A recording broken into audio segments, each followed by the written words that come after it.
अस्सलामुअलैकुम फ्रेंड्स, अपनी आज की वीडियो में हम वर्क एनर्जी थ्योरम को डिस्कस करेंगे।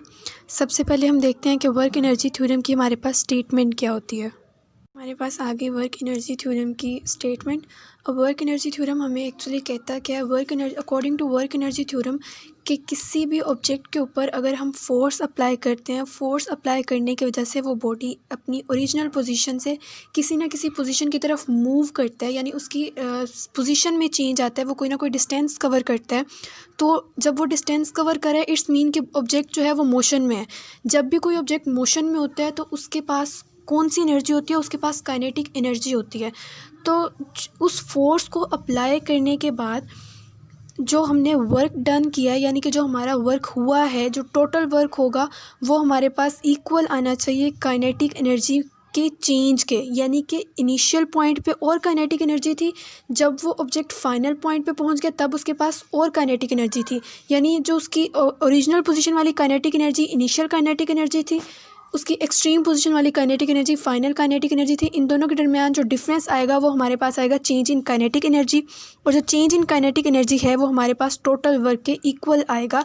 ये कहना है हमारे वर्क एनर्जी थ्योरम का। तो किसी भी थ्योरम की स्टेटमेंट के बाद हम उसकी डेरिवेशन करते हैं। डेरिवेशन हम उसको डायग्राम के थ्रू अब थोड़ा सा समझते हैं।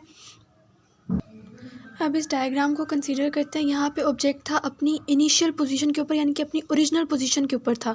इस पे हमने फोर्स अप्लाई की। फोर्स अप्लाई करने की वजह से इस ऑब्जेक्ट ने मूव करना शुरू किया। यहाँ पे उसके पास इनिशियल पोजीशन थी और उसकी इनिशियल वेलोसिटी 0 थी। जब हमने कोई फोर्स अप्लाई की तो ऑब्जेक्ट ने मूव करना स्टार्ट किया और एक मैक्सिमम पॉइंट, यानी कि जो उसकी एक्सट्रीम पोजीशन होगी वहाँ तक उसने मूव किया। यहाँ पे इसकी पोजीशन इनिशियल थी, वेलोसिटी भी इनिशियल थी। जिस पॉइंट पे जाके वो रुका वो उसकी फाइनल पोजीशन थी, वेलोसिटी भी उसकी वहाँ पे फाइनल थी। अब इनिशियल पोजीशन और फाइनल पोजीशन में डिफरेंस जब हम निकालेंगे तो हमें पता चल जाएगा कि उसने कितना डिस्टेंस कवर किया है।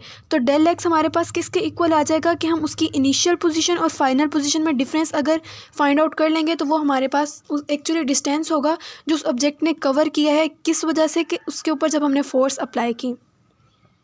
अब इसी डायग्राम को हम थोड़ा सा अपनी डेरिवेशन करते हैं, थोड़ा मैथमेटिकल फॉर्म में। इसकी इक्वेशन जो हमारी स्टेटमेंट थी, इसको हम इक्वेशन निकालने के लिए इसी डायग्राम को नोटिस करते हुए अपनी डेरिवेशन करेंगे।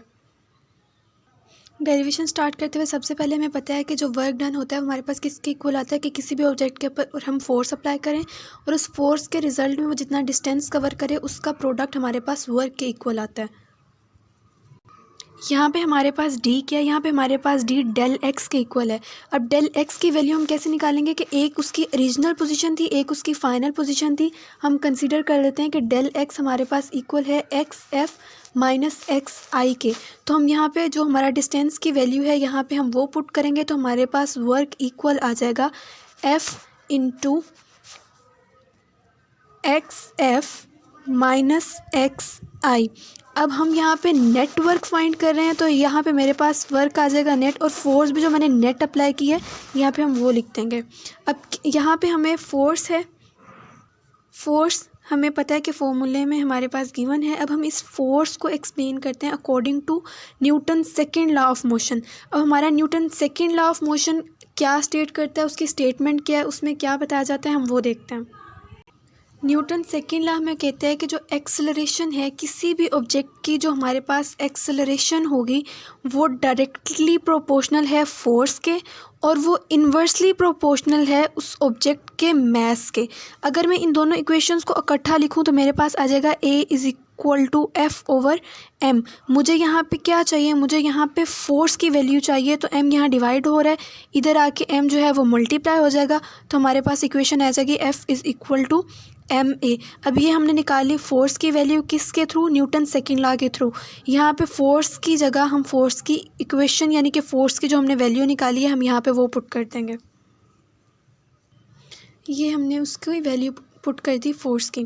अब इस इक्वेशन को हम नाम दे देते हैं इक्वेशन 1 का। अब यहाँ पे हमारे पास आ गया एक्सेलरेशन। एक्सेलरेशन की वैल्यू हम फाइंड आउट करते हैं, इक्वेशन ऑफ मोशन हमने पढ़ी थी। हम थर्ड इक्वेशन ऑफ मोशन को यूज़ करते हुए यहाँ पे एक्सेलरेशन की वैल्यू फाइंड आउट करेंगे। हमारे पास थर्ड इक्वेशन ऑफ मोशन है 2as is equal to v(f)² minus vi²। अब मुझे इस इक्वेशन से सिर्फ एक्सेलरेशन की वैल्यू फाइंड करनी है। तो ये s, फर्स्ट ऑफ ऑल ये s यहाँ पे डिस्टेंस को शो कर रहा है।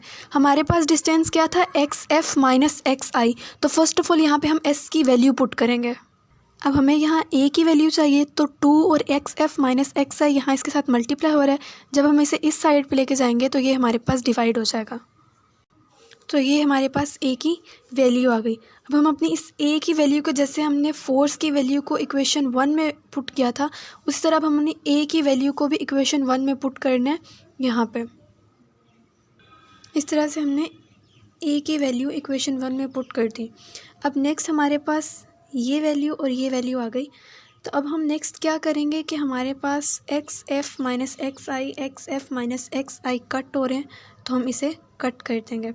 हमारे पास रिमेनिंग इक्वेशन क्या बची, m v(f)² minus vi² divided by 2। अगर हम चाहें तो इस 2 को सेपरेट कर सकते हैं, तो हम इस 2 को सेपरेटली लिख लेंगे। इस तरह से हमने 2 को बाहर सेपरेट करके लिख लिया। अब हम इस बाहर वाली वैल्यू को अंदर ब्रैकेट के साथ सेपरेटली मल्टीप्लाई करेंगे, पहले v(f)² के साथ और फिर vi² के साथ।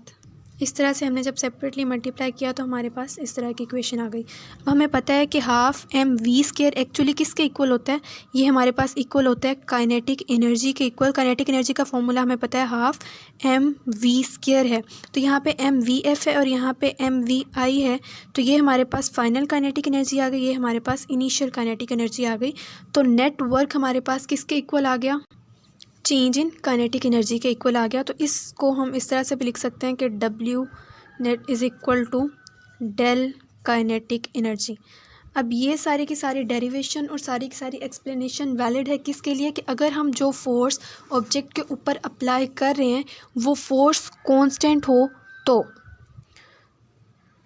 उसमें हमारे पास नेट वर्क जो है वो किसके इक्वल आएगा, वो चेंज इन काइनेटिक एनर्जी के इक्वल आएगा।